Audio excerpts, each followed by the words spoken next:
मैं कौन हूं, कहां रहता हूं, कैसा हूं, इत्यादि इत्यादि। ये उपासना की महिमा है, भक्ति की महिमा है। इन्होंने किसी को उपदेश नहीं दिया, ना राम को दिया है, ना सीता को दिया है। भली भांति जानती हैं ये दोनों कौन है। लक्ष्मण रास्ते में मिल गए हैं, वन यात्रा के लिए तैयार, तो उन्हें उपदेश दे दिया। लक्ष्मण, तुम मेरे राम के साथ जा रहे हो और जगजननी सीता के साथ जा रहे हो। सर्वप्रथम राम को अपने पिता समान मानना और सीता को मां के समान मानना। कहीं स्वप्न में भी तू राग, रोष, ईर्ष्या, मद एवं मोह के वशीभूत न होना। स्वप्न में भी लक्ष्मण उसी वक्त निर्णय लेता है, सोऊंगा तो स्वप्न आएगा, यदि सोऊंगा नहीं तो स्वप्न कहां से आएगा। 14 वर्ष तक माते मैं नहीं सोऊंगा, ताकि ये स्वप्न की अवस्था ही मेरे ऊपर ना आए। आपने कहा है ना, स्वप्न में भी इनके वशीभूत ना होना। मैं सोऊंगा ही नहीं तो मुझे स्वप्न कहां से आएगा, मैं नहीं सोऊंगा 14 वर्ष तक। मां सुमित्रा अपने प्रिय पुत्र लक्ष्मण को समझाती है, राग से क्या अर्थ है, रोष से क्या अर्थ है, इत्यादि इत्यादि इन सब शब्दों की व्याख्या करती हैं। बड़े संक्षिप्त रूप से साधक जनों सुनिएगा, व्याख्या करने का बिल्कुल समय नहीं है। राग रहित होना, राग के वशीभूत नहीं होना, मानो तेरे लिए सब कुछ राम है। मुझे भूल जाना, उर्मिला को भूल जाना, मां कुशल्या को याद नहीं करते रहना, दशरथ मर गए हैं उनको याद नहीं करे जाना, मर रहे हैं उनको याद नहीं करना। इन सब को भूल के एक ही है तेरे लिए। लक्ष्मण कहीं जाके कहता भी है, मैं किसी को नहीं जानता महाराज, मेरे सब कुछ आप हो, मेरे माता पिता तात सखा भाई सब कुछ मेरे आप हो, मेरा आपके अतिरिक्त और कोई नहीं, मैं किसी को जानता ही नहीं। ये लक्ष्मण की महिमा है। राग रहित, राग के वशीभूत नहीं होना, कहीं वहां जाके हमारी किसी की याद आ जाए, ऐसा स्वप्न में भी ना हो। केवल राम एवं सीता, बस यही है तेरे लिए सब कुछ। तेरा सारा राग, तेरा सारा अनुराग इनके प्रति ही हो, हमारे प्रति लेश मात्र भी नहीं। तेरा स्वभाव है कुछ इस प्रकार का लक्ष्मण, तू बहुत जल्दी रुष्ट हो जाता है, गुस्सा आ जाता है तुझे। तेरा गुस्सा तो उचित होता है, तेरे गुस्से को राम भी अनुचित नहीं मानते, कोई अनुचित नहीं मानता, हम भली भांति जानते हैं तेरा गुस्सा बहुत उचित गुस्सा है, लेकिन वहां जाके ये उचित गुस्सा भी ना करना, ये रोष भी नहीं आना। कहीं तू सोचे ये राम जो मुझे आज्ञा दे रहे हैं या सीता जो मुझे आज्ञा दे रही है, ये अनुचित है, ये प्रतिकूल है, ये ठीक नहीं है, तो इसके बिगड़ जाए, ऐसी स्थिति कभी स्वप्न में भी लक्ष्मण ना आए। स्वभाव है देवियों सज्जनों लक्ष्मण का इस प्रकार का। आप देखिए, मंथरा जिस वक्त कैकेयी के पास गई है तो कुछ उल्ट पुल्ट सी बात कर रही है। कैकेयी ने सबसे पहले पूछा, क्या लक्ष्मण ने डांटा है तुम्हें, क्यों उल्ट पुल्ट बात कर रही है। मानो लक्ष्मण से प्रायः मंथरा को डांट पड़ती रहती है, औरों को भी डांटते होंगे, वह किसी को स्पेयर नहीं करते, कुछ एक दो को छोड़ के लक्ष्मण ने किसी को स्पेयर नहीं किया। बहुत बड़े आलोचक हैं श्री रामायण जी के, कभी समय लगा तो चर्चा इस बात पर करेंगे। आज रोष नहीं आना, गुस्सा नहीं लाना, वहां इनके श्री चरणों में विराजमान रहना, इनकी सेवा करते रहना, अनुकूल कहें प्रतिकूल कहें, इष्ट कहें अनिष्ट कहें, ये तेरा जानने का विषय नहीं है, तू केवल सेवा कर। उन्होंने ठीक कहा है या गलत, ये तेरा जानने का विषय ही नहीं है, तूने इनकी सेवा करनी है, जो ये कहें उसे करना है, चाहे राम कहें चाहे उनकी अभिन्न जगजननी मां सीता कहे हैं, तुझे इनकी आज्ञा का पालन करना है, इनकी सेवा करनी है, रोष स्वप्न में भी ना आए। कहीं तो ये सोचने लग जाए जैसा मैं राजकुमार वैसा ही ये भी राजकुमार, मैं इसकी सेवा क्यों करूं, इसमें ऐसी बड़ी बात क्या है। स्वप्न में भी लक्ष्मण तेरे अंदर ईर्ष्या का भाव जो है वह नहीं आना चाहिए। ठीक है माते, कहीं ये समझने लग जाए ये सेवा मुझे मिली है इसलिए मेरे अंदर कुछ ना कुछ होगा। भरत को क्यों नहीं मिली, शत्रुघ्न को क्यों नहीं मिली, इतने बड़े बड़े महान मंत्री इत्यादि हैं वहां पर, उनको क्यों नहीं मिली। कहीं ये मद भी तेरे अंदर स्वप्न में ना आए। लाख लाख शुक्र करना उस परमेश्वर का, ये राम की कृपा है कि ये तुझे सेवा मिली है। वह किसी को भी दे सकते थे, भरत को बुलाया जा सकता था इस सेवा करने के लिए, वह भी तैयार होता, वह अभी भी तैयार है, आपने देखा आज पढ़ा है, वह भी तैयार है, मैं भी यहीं रहूंगा महाराज, जहां लक्ष्मण रहेगा मैं भी वहीं रहूंगा, वह भी सेवा करने के लिए तैयार है। कहीं तेरे अंदर ये मद भूल से भी स्वप्न में भी तेरे अंदर ना आए। अपनी हैसियत ना भूल जाना, अपना वास्तविक स्वरूप ना भूल जाना लक्ष्मण, तेरे अंदर मोह ना आए। ये मोह जिसे आप जानते हो वह तो ये है ना, अपने घर गृहस्थी के लोग जो हैं इन्हीं के लिए सब कुछ करना, इन्हीं का अपमान सहना, इन्हीं के लिए चोरी करनी, इन्हीं के लिए बेईमानी करनी, इन्हीं से राग रखना, इन्हीं से सब कुछ करना, इसे मोह कहा जाता है, सारे संसार को छोड़ के। लेकिन संत महात्मा एक मोह की बड़ी गहरी परिभाषा बताते हैं, वह ये जो सत्य को असत्य बताए वह मोह, और जो असत्य को सत्य बताए वह मोह। विभ्रांति की स्थिति इसे मोह, उल्ट पुल्ट वाली स्थिति इसे मोह। कहीं तो भूल जाए अपने स्वरूप को, तो ऐसा ना करना।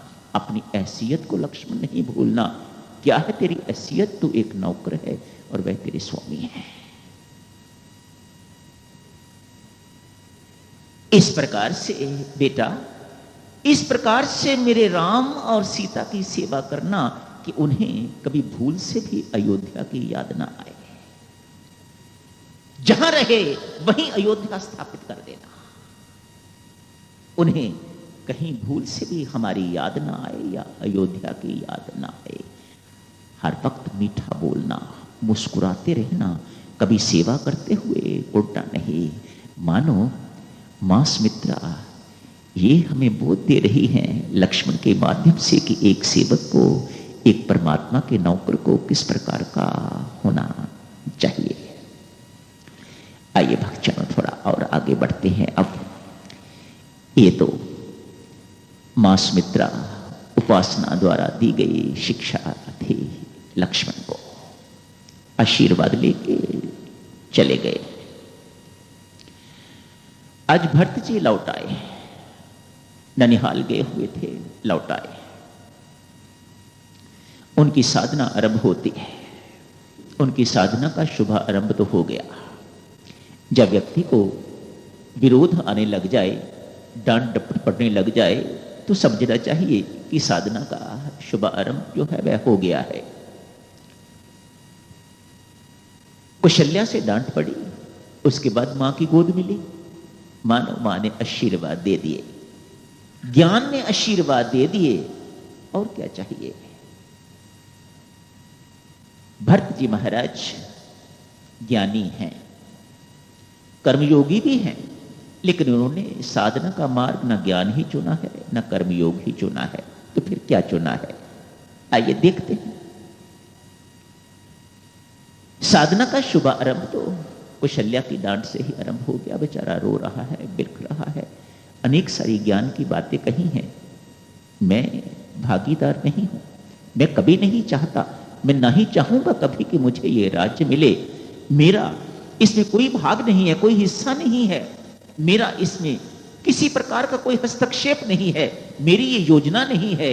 ये मां को वह स्पष्ट कर देता है, और मां उसे अपनी गोद में बिठा के बहुत कुछ प्यार करती है, जैसा मां कौशल्या को करना चाहिए था ऐसा ही उसने किया।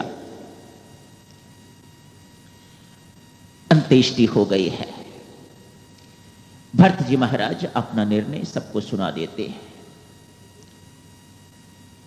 अयोध्या के राजा राम ही हैं, राम ही होंगे। आप कभी ये सोचो कि मैं कभी राजा बन जाऊंगा या राजा हूं, तो ये आपकी भूल है महाराज। मैं कभी राजा नहीं था और ना ही मैंने कभी अयोध्या का राजा बनना है। इसके राजा राम ही हैं और वही रहेंगे। यदि आप मेरे ऊपर दयालु हो, कृपालु हो महाराज, आपने मेरी भूल को क्षमा कर दिया है, सबको कहते हैं, तो चलो मेरे साथ सभी राजा राम को वापस बुला के लाते हैं। वही है राजा। तो वापस जाने की तैयारी जो है वह उनको करनी चाहिए। वापस लाने की तैयारी, कैसे उनको वापस लाना है। भरत जी महाराज की साधना यात्रा आरंभ होती है। साधना तो पहले से आरंभ हो गई है, लेकिन यात्रा यहां से आरंभ होती है। महर्षि विशिष्ट, रानियां इत्यादि तो रथ पर चले गए हैं। लक्ष्य तो एक ही है ना भक्तजनों सबका। अयोध्यावासी राजघराने के लोग जितने भी जा रहे हैं, लक्ष्य तो सबका एक ही है, राम मिलन, राम के दर्शन। यात्रा भिन्न भिन्न ढंगों से की जा सकती है। महर्षि विशिष्ट, रानियां इत्यादि रथ पर बैठ जाती हैं। मानो ये लोग वह हैं जो धर्माचरण करके तो प्रभु की प्राप्ति करना चाहते हैं। धर्माचरण करके रथ धर्म का प्रतीक होता है। ये धर्म के अनुकूल चल के, धर्म के अनुसार चल के तो ये प्रभु राम के दर्शन करना चाहते हैं।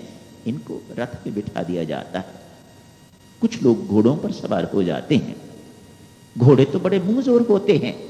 यदि घोड़े की लगाम आपके हाथ में ठीक ढंग से नहीं है, उनकी लगाम पर आपका नियंत्रण नहीं है, तो वह आपको कहीं ना कहीं गड्ढे में जाके गिरा देंगे।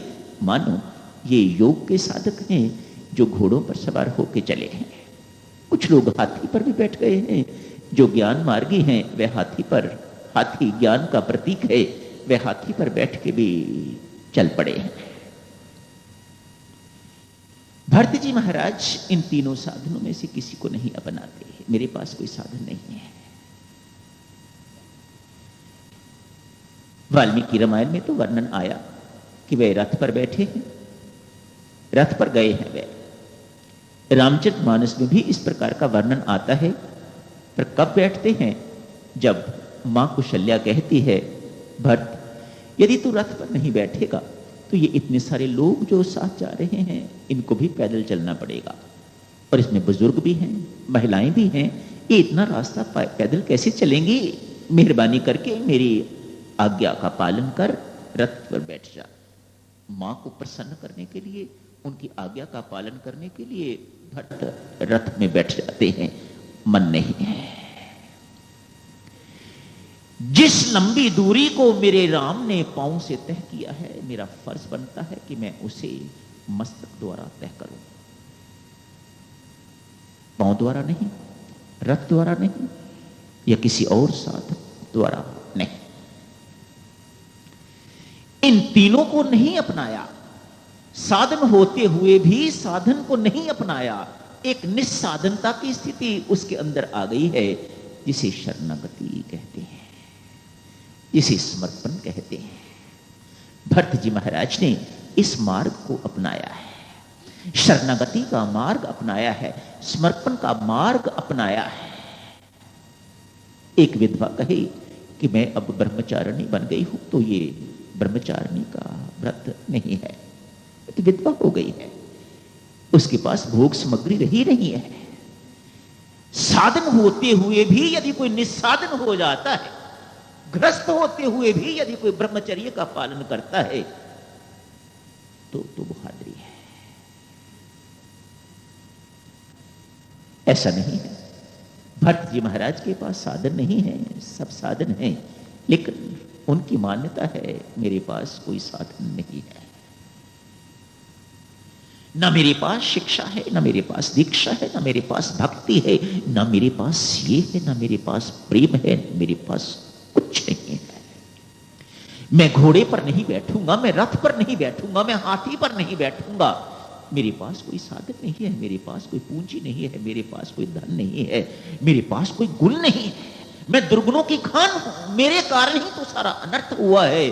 सारे पाप का भार भरत जी महाराज अपने सिर के ऊपर ले रहे हैं। मैं कैकेयी को भी दोषी नहीं ठहराता, भले ही मैंने गाली निकाली है। कैकेयी ने आखिर किया है सब कुछ तो मेरे लिए ही तो किया है। मैं ही इस अनर्थ का कारण, सब कुछ अपने सिर के ऊपर भरत जी महाराज ले रहे हैं। मैं जाऊं तो किस मुंह से जाऊं? बस एक ही आसरा है, इसे राम कृपा कहा जाता है। जब व्यक्ति सारे साधनों को छोड़ के एक राम कृपा पर निर्भर रहे, एक राम भरोसे रहना शुरू कर दे, मेरी साधना यही है कि मैं राम भरोसे रहूं, मैं राम आश्रय रहूं, तो इसे शरणागति कहते हैं, इसे समर्पण कहते हैं, इसे सरेंडर कहते हैं। एक राम भरोसे, राम कृपा। राम कृपा ऐसे ही व्यक्ति में अवतरित होती है। प्रेम का प्रतीक है, भक्ति की प्रकाष्ठा है शरणागति, समर्पण। जब व्यक्ति इस प्रकाष्ठा को पहुंच जाता है तो परमेश्वर अति दयालु, अति कृपालु, उसके प्रेम को देख के तो अपनी कृपा को उसमें उड़ेल देते हैं। ये परम प्रेम बन जाता है, ये पराभक्ति बन जाती है। पराभक्ति इसे ही कहते हैं जब साधक का प्रेम और परमेश्वर की कृपा का सम्मिश्रण हो जाता है तो उसे पराभक्ति कहा जाता है। परमेश्वर की कृपा तो सब पर है, लेकिन अवतरित उसी पर होती है जिसके हृदय में परमात्मा के प्रति प्रेम उमड़ता है। दूसरे हृदय में ये अवतरित नहीं होती, भले ही ये सब पर है, अवतरित उसी पर होती है। भरत जी महाराज चल पड़े। आखिर भक्तजनों, ये राम राज्य में ये जो व्यवधान आया है, आया क्यों है? ये बाधा जो आई है, आई क्यों है? संत महात्मा कहते हैं भरत है प्रेम का सागर और परमात्मा श्री राम है कृपा के सागर। भक्त और भगवान की होड़ लगी हुई है आपस में। भक्त चाहते हैं कि मुझे कोई ना जाने, सब कुछ भगवान है, और भगवान कहते हैं बेशक मुझे कोई भूल जाए लेकिन कोई मेरे भक्त को ना भूले। दोनों में होड़ लगी हुई है। भरत जी महाराज 14 वर्ष के लिए ननिहाल चले गए, ताकि आप याद करो, संभवतः इन दोनों रामायणों में नहीं, अध्यात्म रामायण में वर्णन आता है कि कैकेयी का विवाह राजा दशरथ के साथ इसी शर्त पर हुआ था, जो मेरी कोख से, जो कैकेयी की कोख से जन्म लेगा वही राज्य का अधिकारी होगा। भरत जी महाराज इस बात को बहुत अच्छी तरह से जानते हैं। 14 वर्ष के लिए ननिहाल चले जाए, ये बाद में सब कुछ हो जाएगा, मुझे लोग भूल जाएंगे, और हुआ भी ऐसे। कैकेयी भी तैयार है, कैकेयी भी जानती है कि ये व्रत ये हुआ है, ये प्रण इस प्रकार का हुआ है, ये एग्रीमेंट हुआ है इस प्रकार का। लेकिन वह राम प्रेम में इतनी प्रभावित हो गई हुई है, इस प्रकार की हो गई हुई है, इतनी बह गई हुई है कि वह भी इस बात को भूल गई हुई है कि भरत ने राजा बनना है। भरत जी महाराज 14 वर्ष के लिए वहां चले गए। राम जी महाराज 14 वर्ष के लिए इधर आ गए। तू चाहता था कि मेरी महत्ता प्रकट हो और 14 वर्ष ननिहाल रहा, तुझे सफलता मिली है। मैं चाहता हूं कि तेरा प्रेम प्रकट हो, इसलिए मैं 14 साल के लिए वनवास जा रहा हूं।